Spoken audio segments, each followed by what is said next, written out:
ഗ്രാമത്തിനൊരു ഗ്രന്ഥശാല പദ്ധതിയുമായി ഡിവൈഎഫ്ഐ. ലഹരിക്കെതിരായുള്ള പോരാട്ടം കൂടിയായ ഗ്രന്ഥശാല പദ്ധതിക്ക് പത്തനംതിട്ട റാന്നിയിൽ തുടക്കം കുറിച്ചു. ജനങ്ങളിൽ നിന്നും പുസ്തകം സ്വീകരിച്ചുകൂടിയാണ് വായനശാലയുടെ രൂപീകരണം.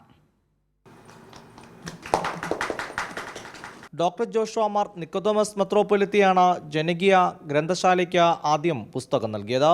വായനശാലയുടെ പ്രവർത്തനം ലഹരിക്കെതിരായുള്ള പോരാട്ടം കൂടിയാണെന്ന് മെത്രോപൊലിത്ത പറഞ്ഞു.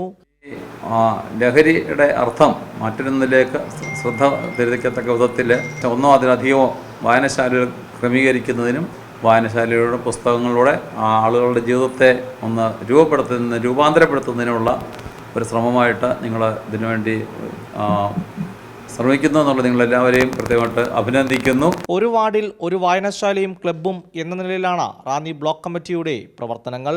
ഇൻഡോർ ഗെയിംസ് അക്കാദമി ഉൾപ്പെടെ ലഹരിക്കെതിരായി വിപുലമായ പദ്ധതികളാണ് ആസൂത്രണം ചെയ്തിരിക്കുന്നത്. ലഹരിയും ഹിംസയും ഇല്ലാത്ത ഒരു പുതിയ തലമുറയെ വാർത്തെടുക്കുക എന്നുള്ള ഒരു ഏറ്റവും വലിയ ഉദ്ദേശം മുമ്പിൽ വെച്ചുകൊണ്ടാണ് ആ ഒരു സാമൂഹ്യ പ്രതിബദ്ധതയോടുകൂടിയുള്ള ഡിവൈഎഫ്ഐയുടെ ഒരു ഇടപെടലാണ് ഇത്തരത്തിൽ പൊതു ഇടങ്ങൾ സൃഷ്ടിക്കുക എന്നുള്ളത്. പത്തനംതിട്ട ജില്ലയിൽ മുഴുവൻ നടപ്പാക്കുന്ന പദ്ധതി സംസ്ഥാനത്തിന് തന്നെ മാതൃകയാകുമെന്ന് ഡിവൈഎഫ്ഐ പത്തനംതിട്ട ജില്ലാ സെക്രട്ടറി ബി നിസാം പറഞ്ഞു.